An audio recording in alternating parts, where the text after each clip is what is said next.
qisqacha metal oksid tana strukturalarini olish va ularni fotokataliz reaksiyasida qo'llash bo'yicha qisqacha umumiy bir ma'lumot aytmoqchi edim. Bu asosan hozirda demak nanomateriallarni energetika va atrofni himoya qilish yo'nalishida qandaydir bir tor yo'nalishda qo'llash bo'yicha umumiy shu masala ko'riladi bunda. Hammamizga ma'lum hozirda demak energiya resurslariga bo'lgan talab oshib bormoqda va hozirda dunyo bo'yicha demak olinayotgan elektr energiyasini 85% demak qazib olinuvchi energiya manbalari o'sha neft, gazlarga to'g'ri keladi va bor yo'g'i demak 15%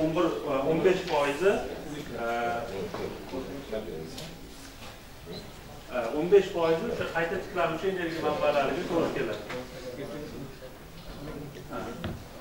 Demak, qazib olinuvchi energiya manbalarini zaxirasi cheklanganligi uchun demak qayta tiklanuvchi energiya manbalarining ulushini oshirish hozirda dolzarb muammoga aylangan. Bu mavjud qayta tiklanuvchi energiya manbalaridan quyosh energiyasi eng istiqbolli deb sanaladi. Chunki demak yer yuziga tushayotgan quyosh energiyasi demak bir yilda yer yuzida bo'lgan energiyaga bo'lgan talabni dan bir necha ming barobar katta va shuni bir qismini samarali o'zlashtirish ham demak energiya bilan bog'liq bo'lgan muammolarni hal qilishda katta yordam beradi. Bu ma'noda demak quyosh energiyasidan foydalanishda demak hozir hammaga ma'lum bo'lgan fotovoltaik texnologiyalar, quyosh elementlari demak yaxshi yo'lga qo'yilgan texnologiya, lekin quyosh elementlaridan boshqa bir yo'nalishda ham bu quyosh energiyasidan foydalanishimiz mumkin. Bunda asosan fotokataliz reaksiyasidan foydalangan holda amalga oshirishimiz mumkin. Bu reaksiyamiz demak yorug'lik yordamida o'sha katalitik biron bir materialimizni katalitik aktivligini oshirish. Bu texnologiyani qo'llab biz demak suvni parchalab vodorod olishda qo'llashimiz mumkin yoki suv va havoni tozalashda, undan tashqari demak suvda demak zararli birikmalardan zararsizlantirish yo'nalishida ham foydalanishimiz mumkin. Endi bunda demak katalizator materialimizdan foydalanishimiz kerak. Bu katalizatorimiz yorug'likda sezgir bo'lishi kerak. Ya'ni yorug'lik ta'sirida aktivligini oshirish kerak. Bunda albatta demak yarim o'tkazgich materiallardan foydalanamiz ko'p hollarda. Bu birinchi bo'lib bu effektni demak 1972-yilda yaponiyalik Fujishima va Honda olimlarini o'sha Nature'dagi maqolasidan keyin bu yo'nalish rivojlana boshlagan. Bunda aytib o'tganimizdek, mexanizmini umumiy qilib tushuntiradigan bo'lsak, yarim o'tkazgich materialimiz bo'ladi va uni valent va o'tkazuvchi zonalari suvni yoki boshqa o'sha mo'ljallangan molekularni oksidlanish, qaytarilish potensiallaridan imkon qadar yuqorida joylashgan bo'lishi kerak. Shunda yorug'lik ta'sirida hosil bo'lgan zaryad tashuvchilarimiz oksidlanish yoki qaytarilish reaksiyalarini bajaradi va bunda shu kerakli molekularni parchalashda ishtirok etadi. Endi bu jarayon asosan 3 ta katta bosqichlardan iborat. Bu demak shu zarrachamiz bo'ladigan bo'lsa, birinchi bosqichi bu o'sha foton energiyasini yutib zaryad tashuvchilarni hosil qilish, ikkinchisi zaryad tashuvchilarni qaysidir ko'rinishda demak material sirtigacha bo'lgan harakati va uchinchi bosqich sirtga yetib kelgan zaryad tashuvchilar demak sirt reaksiyalarida o'sha oksidlanish, qaytarilish reaksiyalarida ishtirok etadi. Bundan ko'rib turamizki, demak umumiy o'sha reaksiyamizning samaradorligi har bitta o'sha fundamental bosqichlarini samaradorligi bilan bog'liq. Bunda demak asosan bu hammasi materialimizning xossalariga bog'liq. O'sha qanchalik u foton energiyasini yuta oladi va rekombinatsiyalarsiz imkon qadar demak zaryad tashuvchilarni ajratib demak kerakli joyga yo'naltira oladi va sirt reaksiyalarni qanchalik samarali bajara oladi. Demak ko'p qismi demak materialimizning xossalariga bog'liq ekan. Endi bu usulda umumiy demak suvni parchalab vodorod olish yo'nalishi bo'yicha aytadigan bo'lsak, buni amaliy qo'llashda demak 3 ta asosiy ko'rinishda bo'lishi mumkin. Birinchisi demak zarrachali fotokataliz reaksiyasi. Bunda shu samarador materialimizni, zarrachalarimizni suvga demak suspenziya holatiga keltirib yorug'lik bersak, reaksiya natijasida demak vodorod va kislorod hosil bo'lishi mumkin. Ikkinchisi, demak, materialimizni elektrod ko'rinishida hosil qilamiz. Demak, uni fotoelektrokimyoviy usulda yacheykaga joylaymiz va yorug'lik berganimizda vodorod va kislorod olishimiz mumkin. Uchinchi ko'rinishi bu o'sha quyosh elementi bilan birgalikda kombinatsiya holatida ishlatishimiz mumkin. Bunda bu o'sha o'zimiz bilgan elektroliz usuliga o'xshaydi, faqat demak, talab qilingan kuchlanishni quyosh elementi yetkazib beradi.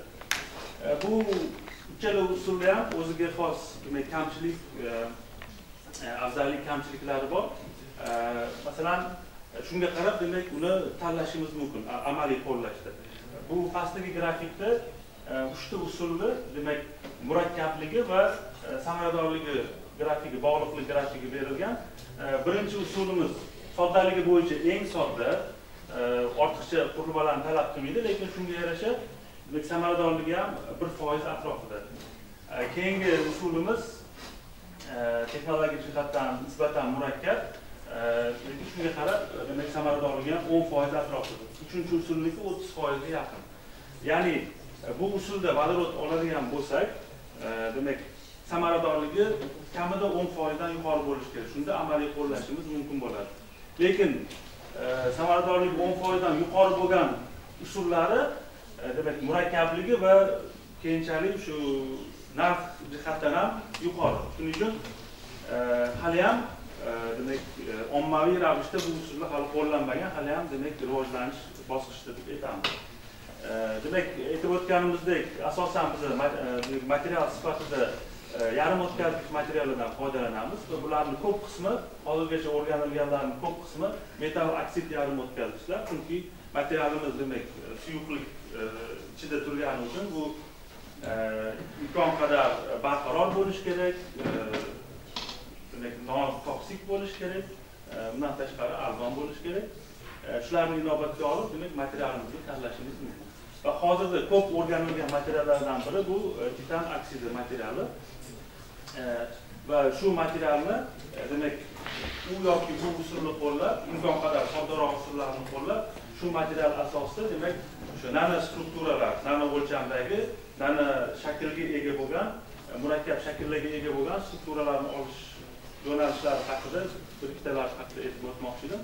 Shulardan demak keng tarqalganlari bu elektrokimyoviy usulda anodlar. Bunda nima qilamiz? Juda ham sodda bu usulimiz. Demak, oddiy elektrokimyoviy yacheyka olamiz. Bunda anod sifatida bizda titan metal bo'lagi bo'lishi mumkin va kuchlanish berganimizda ma'lum bir tarkibli elektrolitdan foydalanganimizda demak metal sirtida, titan metal sirtida demak titan oksidi, oksid qatlam hosil bo'ladi. Demak jarayonni boshida bu yupqa plyonka ko'rinishida bo'ladi va reaksiya ketgani sari elektrolit tarkibidagi ftor ionlari oksid qatlamni notekis ravishda yemirishni boshlaydi. Ya'ni oksid qatlam o'sadi va bir vaqtning o'zida yemirilish jarayoni ham ketadi. Va bu jarayon ma'lum bir vaqtdan keyin muvozanatga kelganda demak barqaror demak porali yoki nanotrubka ko'rinishdagi oksid qatlam, bizning holatimizda titan oksidi qatlami hosil bo'ladi. Buni taxminan demak mikroskopda olingan suratlarni ko'rishimiz mumkin. Bu demak o'sha titan tagligimiz ustida vertikal holatda o'sgan, bir-biriga zich bo'lgan nanotrubka ko'rinishdagi titan oksidi strukturalar. Bu albatta bu strukturani qalilligi, diametri, zichligi hammasini shu reaksiya jarayonimizni parametrlarini o'zgartirib, ya'ni kuchlanish, elektrolitni tarkibi, reaksiya davomiyligini boshqargan holda bularning o'lchamlarini hammasini boshqarishimiz mumkin. Bu yerda qisqacha umumlashtirilgan bir grafik ko'rsatilgan. Bunda demak kuchlanishi o'rtacha 100 voltgacha olishimiz mumkin ekan va kuchlanish oshgan sari demak qatlamimizni, demak strukturamiz diametri ham oshar ekan, qalilligi ham oshar ekan va ma'lum bir kuchlanishdan keyin qatlamimiz demak buzilib strukturasi buzilishga olib kelar ekan. Ya'ni mana shu parametrlarning hammasini boshqarib biz kerakli o'lchamdagi strukturalarni olishimiz mumkin. Ikkinchisi demak titan dioksidini nanorod ko'rinishdagi, ya'ni trubkada o'rtasi ovak bo'ladigan bo'lsa, nanorodimizda demak ustuncha, nano ustuncha, o'rtasi ustun bo'lgan nano ustuncha. Shuni gidrotermal usulda olish haqida qisqacha aytadigan bo'lsak, gidrotermal usul nima deydigan bo'lsak, bu demak ma'lum bir nano kristallarni yuqori bosim va yuqori haroratda o'stirish usuli hisoblanadi va bunda gidrotermal reaktordan foydalanamiz. Bu zich berkiladigan bir reaktor. Buning ichiga kerakli materialimizni, tuzlarini yoki prekursorini kiritganimizda va yuqori to'yinganlikka erishgan eritmamizni kiritganimizda va ma'lum bir harorat va bosimni saqlaganimizda bizda o'sha materialni kristallari suyuqligimizda o'sishni boshlaydi. Demak, bu usulda odatda harorat 200 graduslargacha bo'ladi ko'p hollarda va bosimi maksimal demak 3 paskal atrofida bo'ladi. Ya'ni materialdan qarab, material va shakliga qarab turib, turli xil shu atrofdagi parametrda bo'lishi mumkin. Endi titan dioksid holatini ko'radigan bo'lsak, qanday qilib o'sishi mumkindir? Bizda demak o'sha gidrotermal reaktorimizda titan prekursori kiritilgan eritmamiz bor va uni 150 gradusda 5-6 soatga qizdiradigan bo'lganimizni qizdirsak, demak eritmamizni tarkibida butun suyuqlikni hajmi bo'yicha titan dioksidi nanostrukturalari o'sishni boshlaydi. Lekin agar u yoqda biz titan dioksidini o'sha panjara parametriga mos bo'lgan taglikni kiritadigan bo'lsak, bizning holatimizda demak ftorlangan qalay oksidi tagligimiz. Bunda demak titan dioksidini rutil fazasini panjara doimiysi bilan, demak qalay oksidini panjara doimiysi bir-biriga juda ham yaqin bo'lgani uchun suyuqlik hajmida nanozarrachalar, erkin nanozarrachalar o'sishi bilan bir qatorda tagligimizning sirtidan ham vertikal ko'rinishdagi nanostrukturalar o'sishni boshlaydi. Demak, bularni o'lchaganimizda, demak rentgen diffraktometrini ko'rganimizda bular demak rutil fazaga ega bo'lgan titan dioksidi ekanligini topdik. Bunda ham demak reaksiyani parametrlariga qarab strukturamizni, diametr, uzunligi va boshqa parametrlarni o'zgartirishimiz mumkin. Misol sifatida bu yerda demak 150 gradusda 1 soatdan 20 soat davomida olib borilgan demak tajribalar natijasi ko'rishimiz mumkin. Bunda namunamiz ustidan ko'rinishi, bu ko'ndalang kesim ko'rinishi. Shunda vaqt o'tishi bilan biz kiritilgan tagligimizning ustida vertikal tartiblangan titan dioksid nanorodlarini o'sganini ko'ramiz va vaqt o'tishi bilan qatlamni qalinligi demak oshib boradi. Bunda ham u yoki bu parametrlarni o'zgartirib, demak kerakli demak strukturani olishimiz mumkin. Endi hozir biz misol sifatida titan dioksidini ikki xil shakldagisini ikki xil usulda oldik. Lekin bularning samaradorligi yoki bizani o'sha qo'llamoqchi bo'lgan yo'nalishimizda qaysi bir yaxshi ekanini o'rganish maqsadida demak biz qalinliklari nisbatan bir xil bo'lgan ikkita usulda olingan ikkita morfologiyaga ega bo'lgan titan dioksid namunalarini solishtirdik. Bu yerda demak nanotrubkalarimiz, ko'ndalang kesimi va yuqoridan ko'rinishi, bu yerda nanorodlarimiz. Demak taglikda vertikal o'sgan ko'ndalang kesimi yuqoridan olingan. Va TM mikroskopida olingan suratini ko'radigan bo'lsak, rostdan ham demak nanotrubkamiz o'rtasi g'ovak bo'lgan strukturaga ega ekan, devorlari bor, o'rtasi g'ovak. Nanorodlarimiz demak o'rtasi to'la bo'lgan strukturaga ega. Shu ikkita namunani elektrodimizni yorug'lik ta'sirida demak qancha fototok chiqaradigan parametrni solishtirib ko'rdik. Bu yerda demak volt amper xarakteristikalari, bu yerda an'anaviy quyosh elementlaridagi volt amper xarakteristikalardan farqli ravishda bizda demak suvda elektrolitda kechadigan jarayon bo'lgani uchun foto elektrokimyoviy usulda olingan. Ya'ni elektrolit ichida yorug'lik tushirib, foto volt amper xarakteristikalari o'lchangan. Bunda ko'radigan bo'lsak, demak tok kuchi, zichligimiz demak nanotrubka uchun bu grafikimiz bo'ladigan bo'lsa, nanorodimizda bu 2 marta deyarli yuqori fototokni hosil qildi. Bu demak nanorod morfologiyasi bizning yo'nalishimizda nisbatan katta fototokni berishini ko'rdik.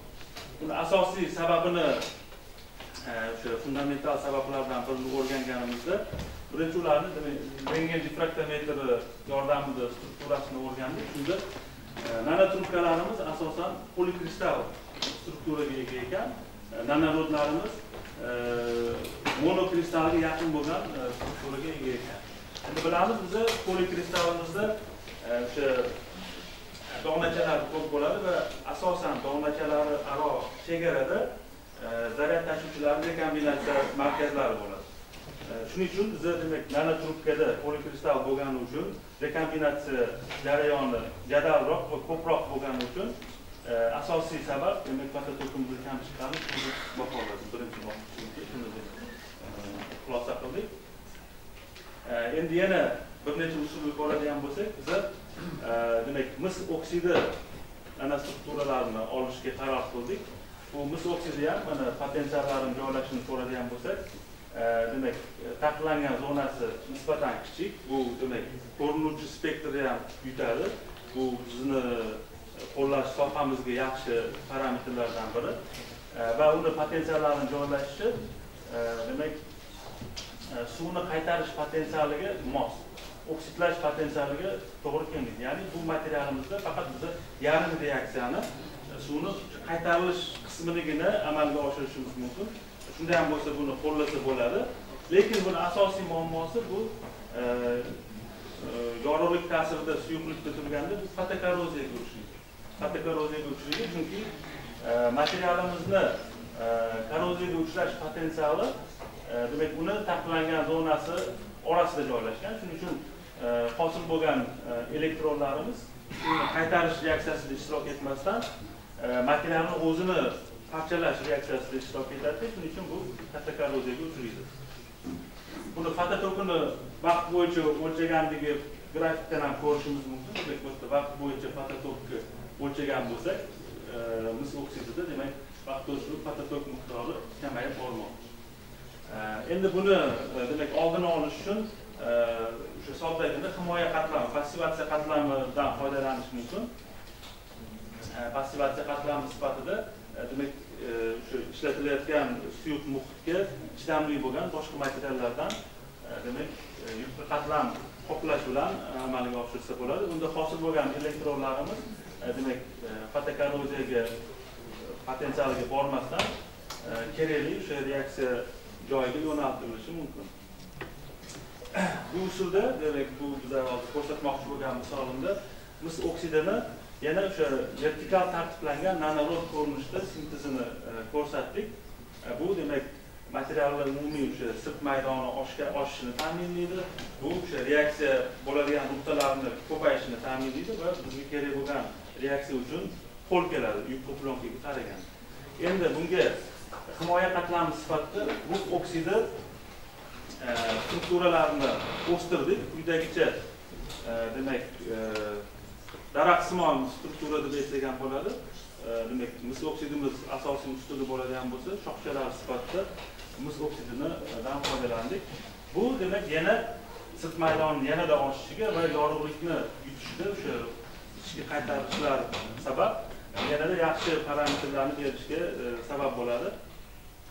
Buni ham imkon qadar o'sha sodda elektrik-kimyoviy yuqori vakuum, yuqori kuchlanish talab qilmaydigan usullardan olishga harakat qildik. Bunda demak birinchi metal mis ustunchalarini elektrik-kimyoviy usulda o'stirib oldik. Va buni oddiy termik qizdirish yordamida demak mis oksidiga o'tkazdik va rux oksidi shoxchalari sifatida biz yana o'sha gidrotermal usuldan foydalandik. Ya'ni bir necha bosqichda, ya'ni bir necha usulni birlashtirib ham bizga kerak bo'lgan o'sha strukturani olishimiz mumkin. Buni demak SEM dasturlarini tahlil qilganimizda demak birinchi metal ustunchalarini ko'rishimiz mumkin. Bu o'sha tagligimizda yana vertikal holatda o'sgan va buni qizdirish natijasida mis oksidi strukturasini oldik. Morfologiyasi deyarli saqlangan, biroz o'zgarish bo'lgan, lekin morfologiyasi saqlangan. Endi buni har bitta mis oksidi ustunchalardan demak rux oksidi strukturasini o'stirdik. Bunda demak yuqoridan ko'rinishi va bu ko'ndalang kesimi. Bunda ham ko'rishimiz mumkin. Deyarli har bir ustunimiz shoxchalar bilan qoplangan demak strukturani olganmiz. Bu demak nano o'lchamda bunaqa aniq boshqarish bilan o'sha litografiya usullarigina emas, demak oddiy sodda o'sha elektrik kimyoviy usullarni ham o'sha boshqarib olsa bo'lar ekan. Endi buni demak fototokini yana solishtiradigan bo'lsak, demak yashil demak sariq grafikimizda demak himoya qatlami qoplanmagan mis oksidi elektrodimizni fototoki vaqt bo'yicha demak biz yana hali ko'rganimizdek fototok miqdori kamayib boryapti. Fotokorroziya tufayli himoya qatlamini qo'yganimizdan keyin mana yashil grafikimizda nisbatan barqarorlashgan. Va bunda samaradorligini boshlang'ich va oxirgi fototoklarning nisbati bo'yicha oladigan bo'lsak, birinchi holatimizda demak 19% barqarorlik bo'lgan bo'lsa, demak himoya qatlamini kiritganimizdan keyin 82%gacha oshganini ko'rishimiz mumkin. Bu ham hali demak ideal holat deb aytolmaymiz, lekin nisbatan tanlangan strategiya shu usul qaysidir ma'noda ishlashini ko'rishimiz mumkin.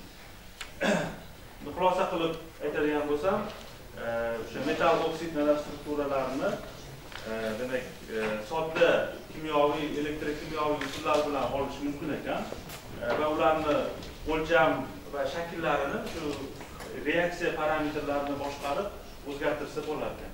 Va bu turdagi materiallarni demak shu fotokataliz reaksiyasini qo'llab suvni parchalash yoki zararli birikmalarni parchalashda samarali foydalansa bo'lar ekan.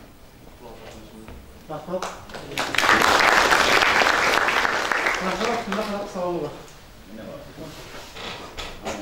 O'lchamlarni ko'rsatsangiz 2 mikrometr, 2,5 mikrometrlar. Agar o'sha o'lchamni nanometrga tushiradigan bo'lsak, koeffitsiyentini olish mumkinmi degan savol bermoqchi edim. Qaysini masalan 2 mikrometrlik aniqlikdan ko'rsatyapsiz.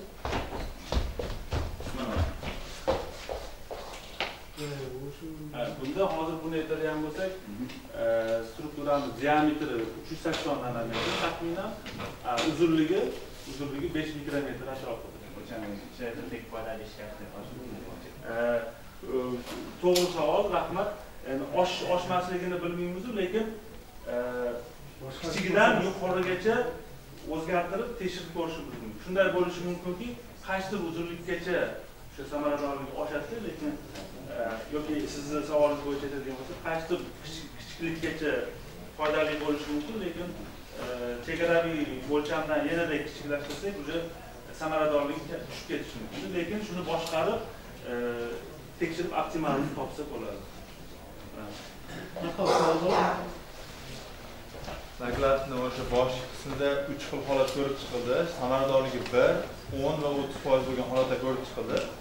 Ayni o'sha holatlarda nimani o'zgarishi yoki nimani tartiblanishi natijasida o'sha koeffitsient oshib ketyapti va ulardagi ana shu tartiblanishni yanada orttirib boradigan bo'lsak, o'sha koeffitsiyentni yanada ko'tarilib borishini aniq aytib o'tsak bo'ladimi mana shu holatda? Asosiy farqi bu yerda demak bu holat bilan bu holatni ko'radigan bo'lsak va mana bu ko'rsatilgan samaradorliklarni baholagan bo'lsak, bunda shu sintez qilgan materialimizni shu parashok ko'rinishida demak suvga solamizda yorug'lik beramiz.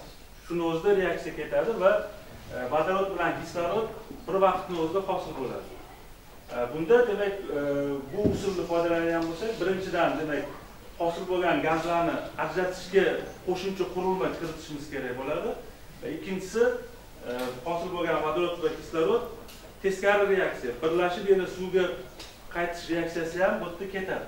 Shuning uchun shu ikkita parametrni inobatga olib, demak umumiy mana shu tizimni samaradorligi nisbatan past deb baholanadi. Yasalishi bo'yicha sodda, shuning uchun mana 1%. Shu qayta teskari reaksiya ham bor bu yerda, keyin ajratishga qo'shimcha qurilma qo'yishimiz kerak boshqa narsa. Bu usulda materialimiz demak elektrod ko'rinishida biron bir taglikda hosil qilinadi va fotoelektrokimyoviy yacheykada ikkita alohida kamerada joylashtirishimiz mumkin texnologik jihatdan. Bunda vodorod bilan kislorodni alohida hosil bo'lishini ta'minlaymiz. Lekin demak qurilma murakkab va buni materialimizni elektrod holatida olishimiz uchun demak nima deydi o'sha vakuum qurilmalari yoki boshqa narsalardan foydalanamiz. Oxirida o'sha narxiga chaqqanda shu murakkabliklarni olib demak nima deydi samaradorligi belgilanganda shu alohida ajratilgan holatlari uchun demak yuqori samaradorlikka ega, lekin kamchiliklari bor. Bunda quyosh elementlari bilan kombinatsiyasida ishlatiladi.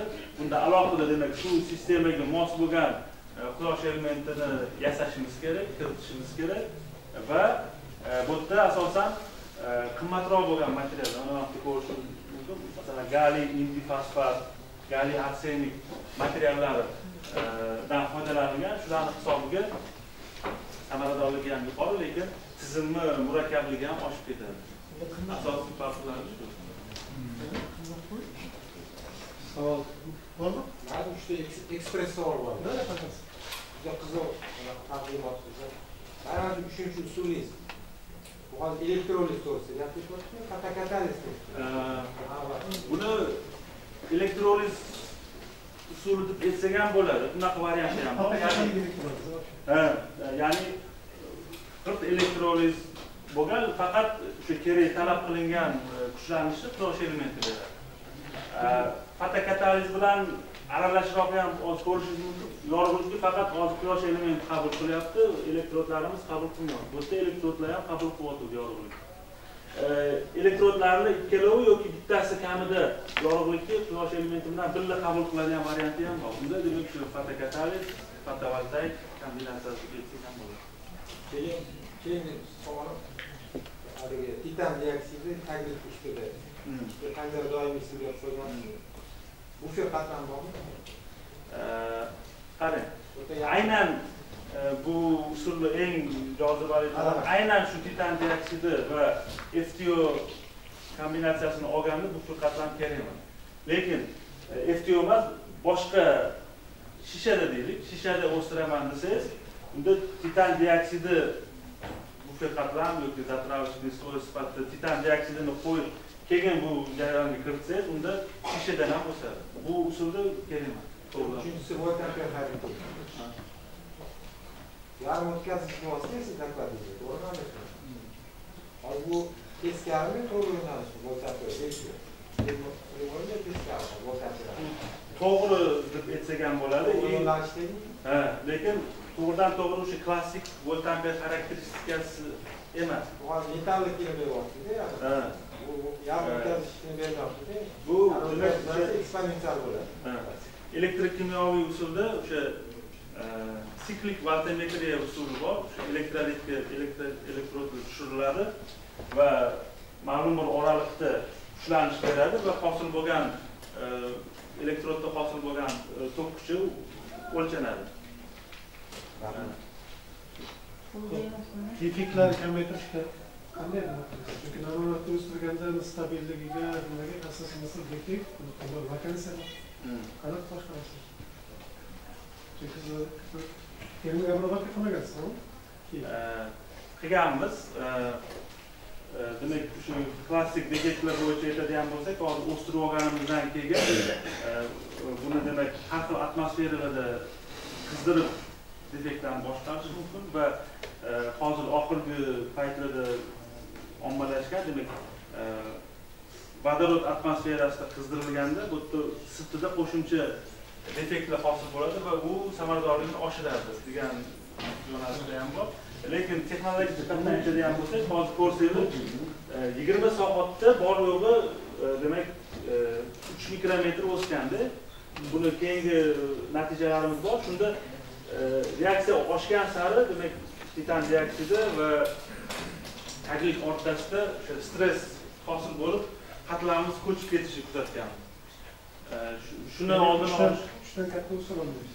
Lekin shuni bu deganimiz 20 soat ichida bor titan manbayimiz ishlatib bo'lindi-da, masalan 10 soatida hammasi sarf bo'ldi, u yog'iga o'sha yemirilish ketadi-da. Shunda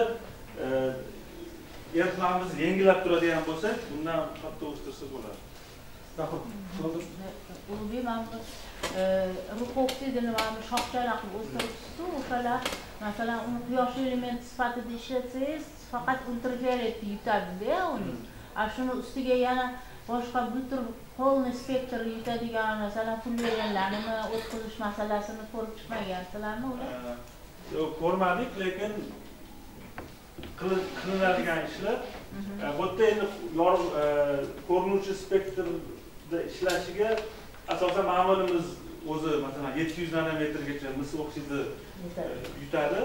Unga demak просто himoya qatlami sifatida rux oksidini kiritishdi. Agar asosiy yarim o'tkazgichimiz rux oksidi bo'lganda, unda qo'shimcha yana ko'rinish spektrida aktivligini oshirishga qanday o'ylar, masalan saqlangan zonasi kichkina bo'lgan kadmiy sulfid zarrachalarimi yo'q minerallarmi yo'q boshqalarni qo'yish anaqasini o'ylasa bo'ladi. Mana bu shoxchalaringizni hozir o'lchami qanaqa hosil qilgan rux oksidingizga? Mana shu shoxchalardan. Diametri bir 50-60 nanometr, uzunligi 1 mikroga yaqinroq bo'ladi. Yetadi. Rahmat.